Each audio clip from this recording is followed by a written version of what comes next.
bupati, wali kota, ya, ataupun kepala desa. Gitu ya.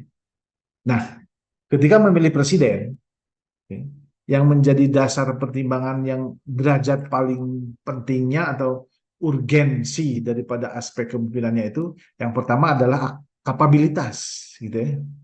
Artinya kecerdasan, ya, kemampuan intelektual dan eh, apa namanya eh, eh, moral, gitu ya, aspek moral dan intelektualnya ini menjadi utama, gitu ya. Presiden itu memang harus memiliki itu. Jadi kapabilitasnya dulu yang pertama, gitu ya. Urutannya, gitu ya, yang paling urgen, gitu ya. Nah, yang kedua itu terkait dengan akseptabilitasnya. Nah, baru di sini dukungan pemilih dan program-program yang ditawarkan. Gitu ya. Jadi orang secara rasional akan memilih dia itu karena tadi kecerdasannya, karena kesolehannya, gitu kan, kebaikan moralnya. Kemudian juga yang kedua dipilih berdasarkan program-programnya, gitu ya. Kalau Campbell, ya, pertimbangan memilih atau tidak memilih dalam arti perilaku pemilih itu ada tiga hal. Memilih pemimpin, ya, memilih calon dewan, ya, calon DPR, calon DPRD, dan calon pemimpin. Ya. Menurut Campbell itu orang itu dipengaruhi oleh tiga hal, ya, penentuannya itu. Jadi satu terkait dengan identifikasi partai atau adanya ikatan batin dengan partai politik. Gitu ya. Yang kedua terkait dengan isu atau program yang ditawarkan si kandidat, baik dari calon dewan ataupun calon presiden. Gitu ya. Yang ketiga baru faktor si kandidat itu sendiri, artinya kepribadian kandidatnya, gitu ya. Kandidat itu track recordnya, moralnya, gitu kan. Nah, kalau yang pertama ada ikatan batin dengan partai politik, ya, karena partai politik yang menentukan. Jadi Campbell menyebutkan bahwa perilaku pemilih ini ditentukan oleh tiga hal ini. Orang alasan memilih atau tidak memilih itu, perilakunya itu dipengaruhi oleh ini. Kalau pada masyarakat tradisional atau masyarakat yang belum berkembang, gitu ya, biasanya lebih kuat pada identifikasi partai. Adanya ikatan batin dengan partai politik. Sementara untuk isu atau program yang ditawarkan itu tidak jadi bahan pertimbangan. Artinya pertimbangan nomor sekian, nomor dua, nomor berikutnya, gitu ya. Yang utama itu kenapa orang memilih itu karena ikatan batin dulu. Ya. Pokoknya misalkan mau hitam, mau merah, hidung, berem, kayak semak, misalkan seperti itu. Atau kayak cinta buta, misalkan seperti itu. Itu yang identifikasi. Kalau ada ikatan batin, kalaupun sampai dibela, gitu, Allah dibela, ada banyak yang itu tandanya. Nah, itu rata-rata di masyarakat yang masih eh, belum maju. Bahkan bisa jadi terbelakang. Artinya ya orang itu terbentuk, kenapa memilih itu karena memang ikatan batin. Dan ikatan batin ini tidak serta-merta datang tiba-tiba, misalkan Iqbal datang ke Jatinangor ketemu dengan Golkar, langsung milih Golkar. Enggak tiba-tiba. Apalagi kalau tiba-tiba misalkan Iqbal jadi ketua partai Golkar, nggak mau. Dalam hal ini nggak. Artinya bahwa partai politik juga punya mekanisme, gitu ya. Nah, jadi identifikasi partai itu dibentuk lama. Jadi kenal dulu, gitu ya. Jadi eh, artinya sering kontak, sering berkomunikasi, gitu ya. Eh, ada interaksi. Nah, lalu ngebentuklah apa namanya itu ikatan batin, identifikasi, gitu ya, baik dengan partai ataupun dengan kandidat, bisa jadi, gitu ya. Nah, bisa juga kalau misalnya sekarang dalam ya ada ikatan batin dengan tadi yang ketiga dengan faktor kandidat, bisa saja. Karena kandidat itu misalkan tadi teladan, orangnya misalkan dianggap cakap, untuk jadi pemimpin, nah dia bisa jadi sebagai bahan pertimbangan memilihnya faktor kandidat. Atau juga tadi karena isu atau programnya. Gitu. Nah, orang memilih itu, ya dukungan akseptabilitas itu, ya bisa karena salah satu dari tiga hal ini menurut Campbell itu, bisa juga karena tiga-tiganya atau hanya dua dari sini, gitu ya. Sudah mah punya ikatan batin dengan partai politiknya, misalkan dari kecil, kalau misalkan siapa eh, Azmi itu dibesarkan di partai apa Nasdem, bapaknya Nasdem, ibunya Nasdem, tetangganya juga Nasdem, akhirnya Azmi terwarna atau memilih karena sering interaksi dengan Nasdem, akhirnya Nasdem. Bisa jadi seperti itu. Bisa jadi sudah misalkan Azmi punya punya ikatan batin dengan Nasdem, oh ternyata isu atau program yang ditawarkan oleh Nasdem itu cocok dengan Azmi. Atau partai lain ya, mohon maaf saya nyebut bukan kampanye Nasdem, atau misalkan Golkar, PDI gitu ya, punten. Ataupun tadi partai Asmara lah, partai Cita Buta bisa kita ganti.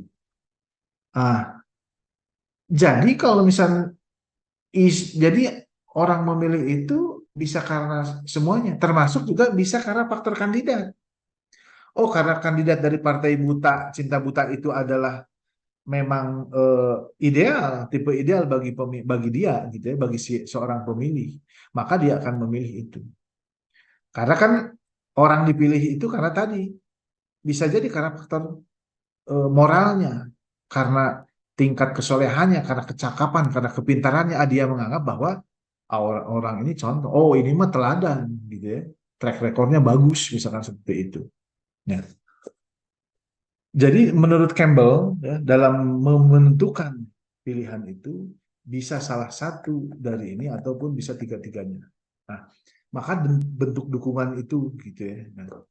Nah, kemudian, nah itu kan kalau dalam presiden menjadi faktor yang kedua, gitu ya. Nah, faktor yang ketiganya karena kan kompatibilitasnya kalau presiden kan mau ke siapa kecuali ke DPR, gitu ya, ke dewan ataupun ke masyarakat, gitu ya. Nah, makanya kompatibilitasnya merupakan di faktor yang ketiga. Jadi dalam pemilihan presiden itu ya kapabilitas yang pertama itu. Yang kedua akseptabilitas, yang ketiga kompatibilitas. Nah, kalau untuk gubernur, karena posisi gubernur itu posisinya sebagai kepala daerah, ya, dan juga sebagai kepanjang tanganan pemerintah pusat, karena kedudukan gubernur itu sebagai kepala daerah otonom dan sebagai kepanjang tangan pemerintah pusat yang menjaga kesatuan, gitu, menjaga urusan pemerintahan umum. Nah, ini gubernur. Maka yang pertama itu kompatibilitas, gitu. Kemampuan menerjemahkan dari atasan, artinya dari presiden, dan kemampuan menyampaikan kepada yang lebih bawah atau kepada para gubernur, para wali kota, dan termasuk juga pada masyarakat. Makanya untuk gubernur itu yang menjadi syarat atau utama itu adalah memiliki kompatibilitas, gitu. Kemampuan beradaptasi, kemampuan menerjemahkan dari atas, menyampaikan ke bawah, memahami apa yang disampaikan atasan atau apa yang disampaikan presiden ataupun punya lebih atas, kemudian juga punya kemampuan menyampaikan kepada yang sejajar dan kepada yang di bawahnya atau kepada masyarakat gitu. Nah, itu kompatibilitas ya. Yang keduanya baru kepada kapabilitas. Karena ya tadi bahwa ya namanya pemimpin pasti membutuhkan kemampuan intelektual maupun kemampuan moral, gitu ya. Kecerdasan, gitu ya. Kesolehan dan lain sebagainya gitu. Itu jadi faktor kedua di gubernur. Nah, yang ketiga itu adalah baru faktor akseptabilitas, gitu ya, dukungan pemilih ataupun dukungan program. Kenapa? Karena ketika bicara dukungan program, pemerintah juga sudah punya program, artinya visi misi dari presiden juga sudah ada, tinggal gubernur itu menindaklanjuti, gitu ya, dengan menyesuaikan kondisi di masyarakatnya di provinsinya. Gitu. Makanya tadi kompatibilitasnya yang utama, nah akseptabilitasnya mah nomor tiga. Gitu. Ini urutan saja yang dibuat oleh Prof. Sadu terkait dengan pemilihan pimpinan dalam pemerintahan. Nah, kalau misalkan yang ketiga sekarang yang bupati atau wali kota, nah ini ternyata yang pertama adalah akseptabilitasnya, gitu.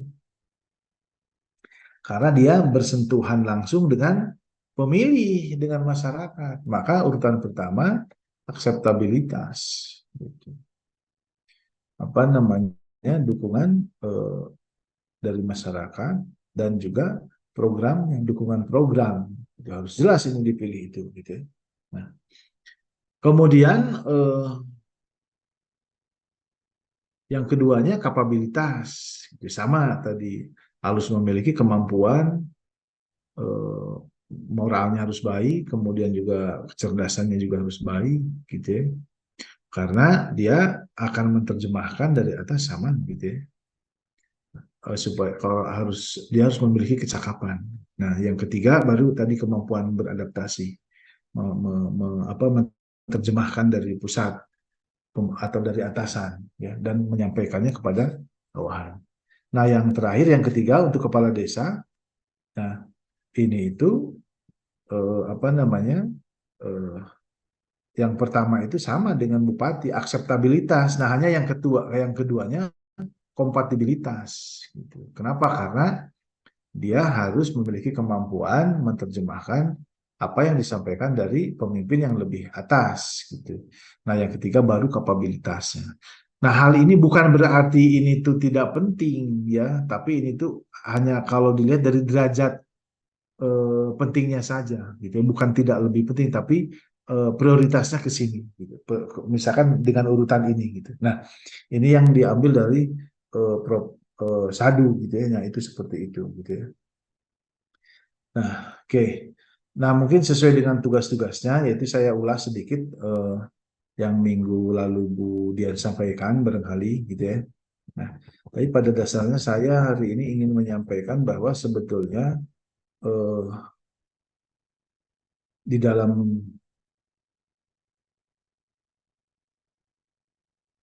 kepemimpinan itu, ya, memang yang utama itu adalah keteladanan, gitu.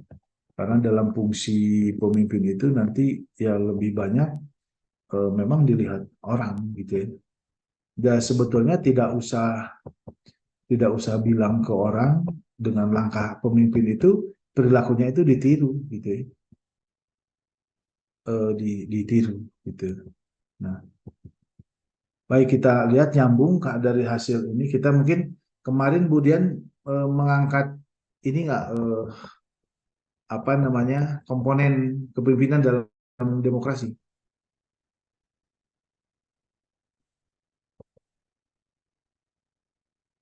komponen pemerintahan demokrasi. Budian menjelaskan nggak kemarin?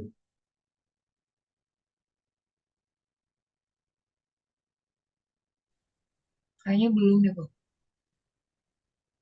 Ya, kita coba coba biar nyambung nanti dengan dengan ini, gitu ya. Oke. eh ya setidaknya ada beberapa eh, komponen ya dalam pemerintahan demokrasi. Ini nyambung nanti dengan eh, bagian daripada kepemimpinan, karena di dalam kepemimpinan demokrasi itu tidak bisa sendirian. Jadi Jokowi pun tidak dia jadi presiden bukan karena faktor dirinya saja, tapi banyak faktor, gitu ya. Memang di dalam demokrasi itu eh, masyarakat itu yang punya kewenangan, ya, atau yang berdaulat istilahnya itu, gitu ya. Nah, tapi setidaknya ada 4 hal atau ada 5, gitu ya. Ada 5 hal di sini, gitu ya. Komponen pemerintahan demokrasi itu, yang demokratis itu atau yang selalu ada di dalam pemerintahan demokrasi ini paling tidak ada 5 ini. Ya, pertama ada para pemilih atau rakyat, gitu ya. Yang kedua ada partai politik. Ya. Yang ketiga ada badan legislatif. Yang keempat ada badan eksekutif, dan yang kelima ada para pejabat karir atau pejabat-pejabat karir, gitu ya. Nah, kenapa ini yang pertama adalah para pemilih, karena memang demokrasi itu ya rakyat yang berkuasa, gitu ya. Segalanya lah rakyat, gitu ya. Makanya rakyat mau jujungkiran juga silahkan. Tetapi kan dalam bernegara ada aturan main. Jadi kebebasan pun tidak sebebas-bebasnya, tidak jadi mobokrasi, tapi kita demokrasi, gitu ya. Atau bukan demokrasi, tapi demokrasi, gitu ya. Nah, para pemilih ini memegang peranan utama. Siapa sih yang dimaksud dengan para pemilih, gitu lah, atau rakyat ini? Nah, ini. Kalau teman-teman sudah berumur 17 tahun, berarti bisa memilih, ya, bisa disebut para pemilih, gitu ya. Kalau yang di bawah 17 tahun nggak bisa disebut pemilih. Nah, tetapi di sini ada atau, gitu ya. Warga negara Indonesia yang sudah genap berumur 17 tahun, ya, atau lebih, artinya minimal 17 tahun dan sananya sampai tua, sampai masih bisa nyoblos, atau lebih, gitu ya, atau juga sudah kawin, atau sudah pernah kawin, pernah ini, pernah ya, sudah pernah kawin. Artinya, kalau teman-teman misalkan masih di bawah 17 tahun, tapi duda atau janda, ataupun misalkan sudah kawin, ya, boleh memilih, termasuk para pemilih berarti. Kalau sudah pernah kawin berarti kan duda, ya, atau janda. Memilih kalaupun di bawah 17 tahun. Kalau sudah kawin berarti kan eh, di bawah 17 tahun tapi sudah kawin, boleh. Itu disebut para pemilih. Gitu. Ini yang menentukan eh, siapa pemimpin yang dipilih itu. Makanya tadi pertimbangannya yang tiga hal tadi. Gitu ya.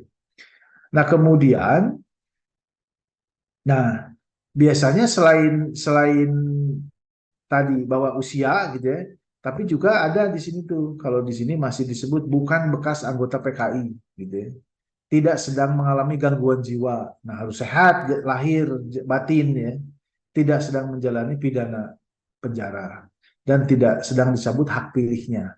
Nah dicabut hak pilihnya, makanya ini persyaratannya itu ada, kalau misalkan ya itu tadi diceritai persyaratan dari pengadilan, nah, tidak sedang dicabut hak pilihnya dari pengadilan, tidak demikian juga tidak menjalani tindak pidana penjara, sedang menjalani pidana penjara, nah, itu di pengadilan. Nah, kalau mengalami gangguan jiwa dari dokter, dari kesehatan. Nah kalau bukan anggota bekas, karena sekarang udah nggak mungkin, udah nggak ada anggota PKI ya, kalau ini nggak mungkin yang satu itu udah, karena sudah nggak ada, atau kecuali ada pun sudah tua, barangkali sudah nggak akan bisa, gitu ya. Nah ini yang syarat di daftar dan ya yang ada dalam para pemilih, gitu ya. Gitu. Nah itu jadi harus yang sehat batin, sehat juga lahirnya, gitu ya. Tidak di penjara, itu namanya pemilih. Oke. Nah yang berikutnya adalah yang kedua, itu tentang partai politik. Hmm. Di dalam pemerintahan yang demokratis, yang mengatur asas demokrasi, maka eh, komponen yang kedua itu selain para pemilih itu adalah partai politik. Nah, partai politik ini merupakan satu tahap vital dari mana akan dipilih pemimpin-pemimpin untuk kemudian menjadi calon-calon wakil rakyat yang akan duduk dalam badan legislatif, pembuat undang-undang, penentu kebijakan negara, dan akan menjadi reservoir dari mana para pemimpin pemerintahan diketemukan. Gitu ya. Nah, jadi partai politik ini yang menentukan siapa yang akan menjadi calon pemimpin, baik di lembaga legislatif ataupun eksekutif. Nah, jadi eh, partai politik, gitu ya. Sebentar.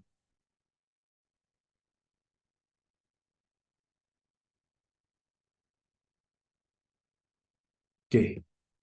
Nah, jadi komponen yang kedua adalah partai politik. Jadi, nah, bisa sekarang itu independen, calon itu nggak usah dari partai politik. Ya, tetapi bisa betul dari independen.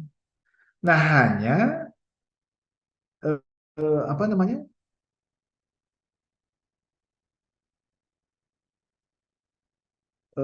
Apa namanya? eh, harus mendapat dukungan dari masyarakat banyak. Tetapi juga nanti pada saat terpilih tetap saja harus merangkul partai politik gitu. Walaupun banyak pemilihnya, di legislatifnya nggak ada partai yang mendukung, bahaya kalau dalam perjalanan pemerintahan gitu. Karena bisa saja nanti setiap kebijakan yang dia keluarkan, yang dia laksanakan akan dibombardir sama partai politik gitu ya. Makanya memang bisa daripada independen, tetapi tadi harus juga nanti pas ketika menang harus mendapat dukungan partai politik. Maka tadi, dan sebetulnya ya dengan partai politik itu makanya tinggal bagaimana fungsi partai politik ini gitu ya, mengagregasi apa namanya, memformulasi dan sebagainya terkait dengan kepentingan masyarakat. Tugas partai politik rekrutmen anggota dengan baik gitu kan, itu tugas-tugas partai politik. Makanya partai politik ini sebetulnya ini menjadi komponen dalam dalam pemerintahan yang demokrasi itu, dan sangat vital juga gitu ya. Karena dia menyimpan calon-calon pemimpin di dalamnya, kader-kader tuh mencetak kader-kader pemimpin gitu ya, baik untuk eksekutif maupun legislatif. Ideal sebetulnya kalau lihat dari sini tuh, bagaimana fungsi partai politik. Nah, hanya kalau lihat partai politik ini Indonesia belum punya duit, partai politik itu sumbernya hanya mengandalkan dari pemerintah, dari APBN gitu ya. Harusnya partai politik itu punya sumber lain selain dari APBN, maka nggak akan tergantung daripada pemerintah anggarannya itu, dananya itu. Nah, kadang bisa tersandra oleh pemerintah, oleh yang berkuasa. Partai politik akhirnya tidak bisa mandiri, gitu ya. Ya ketika diancam sedikit saja, ya nggak bisa ngapa-ngapain karena nanti dananya ditutup selesai, gitu ya. Karena biaya politik itu sangat tinggi, gitu. Makanya kita lihat sekarang tuh dalam pemerintahan untuk kabinet itu, kenapa seperti karena dalam kita kan tidak dikenal dengan koalisi sebetulnya, tapi ternyata pada prakteknya. Nah, kan seolah-olah membagikan kue, gitu ya, membagikan kue pembangunan ketika bicara kementerian gitu ya, menteri-menteri dari, sehingga ketika dengan partai yang ada masalah, ya kasihan menteri yang ditugaskan partai di situ, gitu ya. Nah, makanya di sini sebetulnya partai politik itu harus punya sumber keuangan. Nggak akan terlibat korupsi gitu karena tidak menugaskan partainya untuk ngambil duit gitu kan. Ini seolah-olah dari setiap kementerian itu partai setor pada partai politik gitu ya, seolah-olah ya. Karena saya tidak kalau ada data ya, tapi isu yang nggak bisa ditutupi lagi ya memang seperti itu. Jadi ada persentase yang dipotong oleh partai politik gitu ya. Nah, artinya ya belum mandiri kalau di kita itu partai politik itu. Padahal fungsinya itu sangat kuat, sangat urgen partai politik itu di dalam menegakkan demokrasi gitu ya. Karena tadi ada calon independen ketika sudah terpilih, ketika tidak didukung oleh legislatif, yang legislatif itu kan dari partai politik gitu. Nah, makanya banyak yang independen lalu bergabung dengan partai politik, yang nggak akan kuat jalannya pemerintahan itu tanpa dapat dukungan dari legislatif atau yang notabene di sini anggota daripada partai politik gitu. Kalaupun dia independen dibolehkan. Gitu. Nah, kemudian yang selain partai politik, nah baru yang ketiga badan legislatif.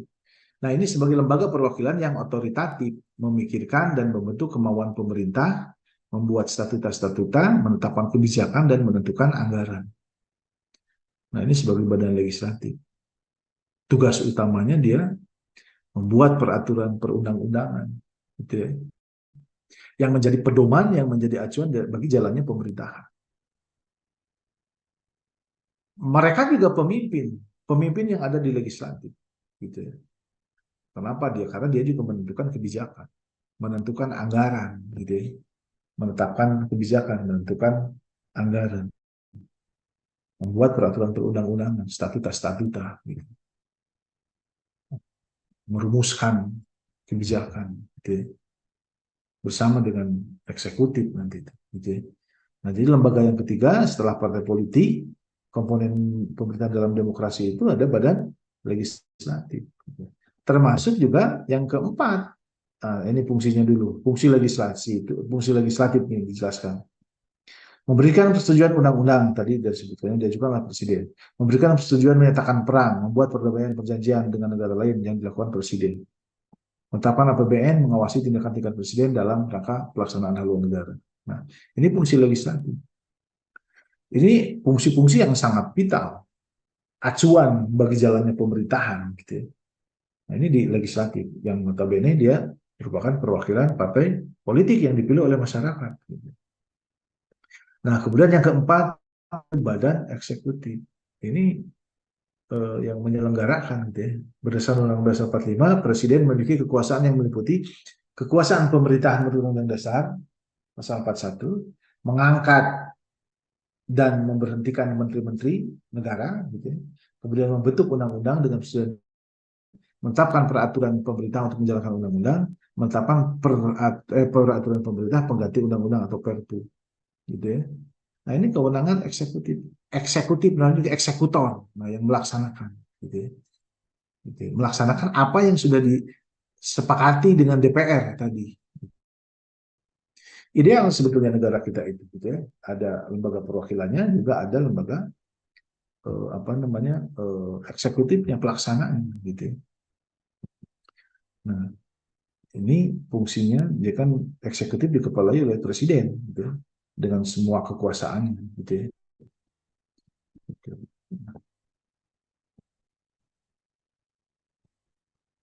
Selain itu, nah ini fungsi-fungsinya banyak: mengajukan rancangan APBN, memegang kekuasaan tertinggi atas angkatan perang, menyatakan perang dengan persetujuan DPR, mengangkat duta dan konsul serta menerima duta dari negara lain, memberi grasi, amnesti, abolisi dan rehabilitasi, memberi gelar dan tanda jasa. Nah itu fungsi atau kekuasaan yang dimiliki oleh presiden, gitu ya, sebagai kepala eksekutif, gitu ya, sebagai kepala eksekutif.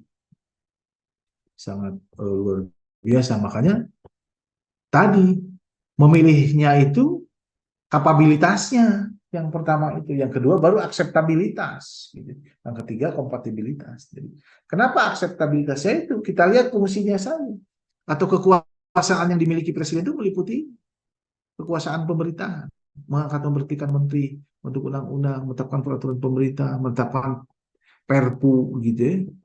Dan kemudian juga ini lebih banyak kan rancangan APBN, memegang kekuasaan tertinggi atas angkatan perang, bisa menyatakan perang atau tidak, gitu ya, dengan persetujuan DPR tentunya, mengangkat duta dan konsul, memberi gerasi, amnesti, abolisi dan rehabilitasi. Ini juga menjadi, makanya harus betul-betul punya kecakapan, bisa mempertimbangkan berbagai hal sehingga bisa memberikan gerasi, amnesti dan lain sebagainya. Memberikan gelar dan tanda jasa. Artinya betapa pengetahuan atau kemampuan intelektualnya, kemudian juga moralnya di sini harus menjadi sandaran utama, ya, dari presiden ini, karena melihat kekuasaannya ini luar biasa. Jadi satu pemilih tadi, makanya pemilih itu pemeran utama. Satu suara pun jangan di ini, gitu ya. Mahal itu sebetulnya, jangan bisa dibeli dengan uang, gitu ya. Hanya cukup dengan 25.000 atau 50.000, gitu. Paling banyak 250.000. Nggak ada pemilih dikasih 500.000, nggak ada. Paling banyak juga itu saksi 250.000 kalau nggak salah, gitu ya. Gitu. Nah, betapa besarnya kekuasaan yang dimiliki oleh eksekutif, gitu ya. Jadi memilihnya itu harus betul-betul. Makanya salah satunya jadi pemilih itu, salah satu pertimbangannya adalah dengan kapabilitas, gitu ya. Pilih kapabilitas harus bisa diteladani, gitu ya. Pinter, gitu ya. Ya tadi tabligh, ya, harus bisa menyampaikan amanah, sidik, patonah, kan gitu. Kalau dalam Islam dikenal seperti itu. Nah, presiden dibantu oleh birokrat, gitu, yang terkumpul pada pejabat-pejabat karir, gitu ya. Pejabat karir ini disebut dengan birokrasi. Ini tadi kewenangan atau kekuasaan presiden tadi dibantu oleh para pejabat karir. Maka salah satu komponen dalam pemerintahan demokrasi adalah para pejabat karir yang ada di birokrasi atau para birokrat, gitu ya. Kenapa? Nah, karena kan itu yang dia yang seluruhnya. Jadi presiden dengan segala kekuasaannya dibantu oleh para birokrat, gitu ya. Nah, birokrat ini atau birokrasi eh, dipandang secara dua makna. Pertama secara negatif, kedua secara positif. Menurut kaum Laskian menganggap bahwa birokrasi adalah ancaman bagi pemerintahan yang demokratis. Sementara menurut Max Weber menganggap bahwa birokrasi itu adalah pahlawan dan bentuk administrasi yang paling ideal. Jadi menurut kaum Laskian mah gitu ya, ancaman. Kenapa? Karena memang ketika bicara birokrasi itu tahapan-tahapannya berupa SOP, ya. Dari meja ke mejanya jelas diatur sedemikian. Jadi seolah apa namanya ya menghambat kebebasan gitu seolah. Padahal ya itu secara negatif gitu di kaum Laskian. Tetapi menurut Weber positif justru karena sebagai pahlawan. Kenapa? Itulah bentuk administrasi paling ideal. Nah, eh, administrasi paling ideal itu ya tadi artinya secara sudah berjalan. Ciri pemerintahan modern itu ya tadi ada apa namanya administrasinya sudah jalan gitu ya. Kalau dulu kan masih tergantung pemimpin, kumaha pemimpinnya mau ngapain juga, tidak tertulis. Nah kalau menurut Weber, nah dengan birokrasi dibangun ini menunjang jalannya pemerintahan demokrasi gitu. Artinya tahapan-tahapannya jelas. Cuman sisi lain memang ada sisi kaku dan lain sebagainya. Nah tetapi Weber bilang bahwa justru itu pahlawan, gitu, bagi terbentuknya demokrasi yang administrasi yang ideal menurut Weber itu seperti itu. Nah, itu barangkali 5 komponen dalam pemerintahan demokratis gitu. Nah, kalau kita lihat komponen pemerintahan demokrasi ini uh, seperti ini gitu ya. Jadi segitiga gitu ya, ada piramid gitu ya. Karena presiden itu kan satu orang gitu kan pejabat, lalu pejabat eksekutif banyak, pejabat karir juga banyak gitu ya.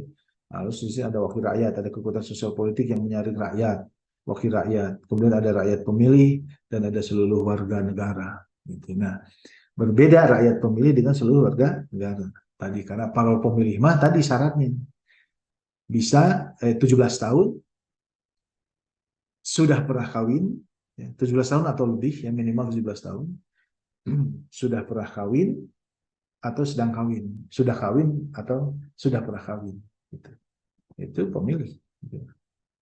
Nah, sementara warga negara ya semua warga masyarakat ya itulah warga negara, gitu ya. Jadi dari ini itu bisa tergambarkan bahwa dalam demokrasi kepemimpinan tidak hanya dilakukan oleh golongan yang ada di atas saja, tetapi berjenjang-jenjang sampai pada tingkat yang terendah. Nah, makanya gambarnya seperti ini. Jadi tidak hanya dilakukan oleh salah satu saja, oleh presiden saja, ternyata bersama gitu ya. Makanya komponen pemerintahan demokrasi ini bukan hanya presiden, bukan hanya para pejabat eksekutif, birokrat gitu. Atau hanya tadi legislatif, bukan, ataupun hanya partai politik, enggak. Tapi semua. Nah, hanya memang yang paling ini ya sebagai eksekutor, sebagai eksekutif yaitu presiden, memimpin, punya kekuasaan pemerintahan di situ gitu. Makanya jangan salah pilih gitu. Makanya tadi diawali dengan bagaimana pertimbangan untuk memilih pemimpin itu. Gitu. Nah, itu ya barangkali terkait dengan komponen pemerintahan demokrasi. Nah, ini ada John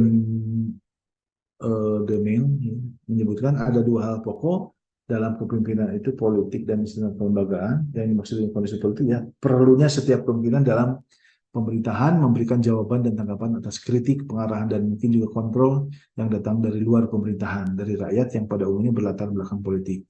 Yang kedua, pemerintah harus ditanggap, harus responsif terhadap kritik, pengarahan, dan kontrol dari rakyat, baik melalui wakilnya pers ataupun yang lainnya. Nah, ini nanti akan John DeMille ini nanti kita akan bahas minggu depan terkait dengan karakter kepemimpinan ya. Nanti karakter kepemimpinan itu kan ada yang responsif ya, ada yang sensitif, ada yang responsif, ada yang defensif, dan ada yang represif gitu. Nah, nanti buat minggu depan, nah, kaitannya dengan John DeMille gitu ya. Nah, barangkali sampai di sini ada pertanyaan, silahkan. Apa namanya? Ya ini tadi kaitannya dengan eh, para pemimpin gitu ya. Bagaimana memilih pemimpinnya. Inilah karena pemimpinnya tadi bahwa apa namanya ada komponen-komponen pemerintahan demokrasi itu ya tidak sendirian gitu ya. Tapi memang banyak eh, banyak komponen gitu. Baik, silakan ada pertanyaan. Kalaupun sudah sore sedikit sajalah dulu ya. Nanti kalau minggu depan kita jam 3 lagi karena kalau barusan ada bentrok saya tadinya Budian yang masuk tapi karena Budian sakit jadi saya yang masuk. Ada pertanyaan cukup?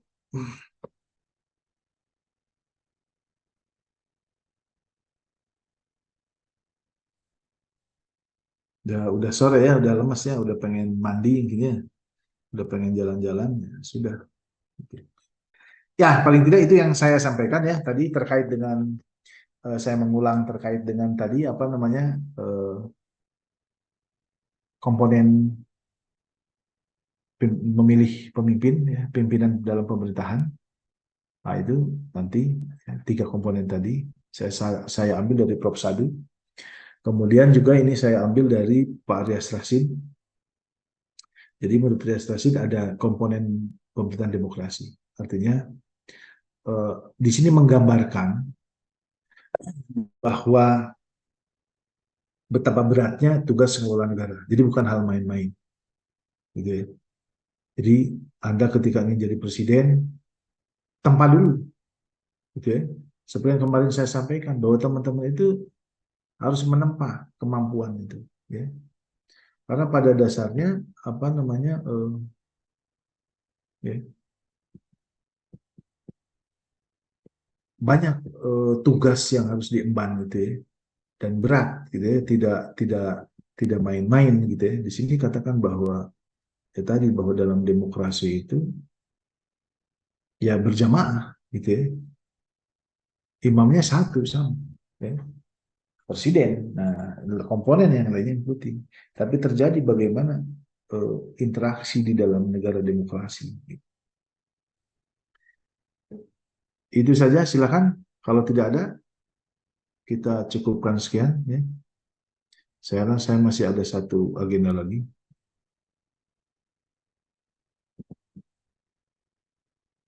Cukup.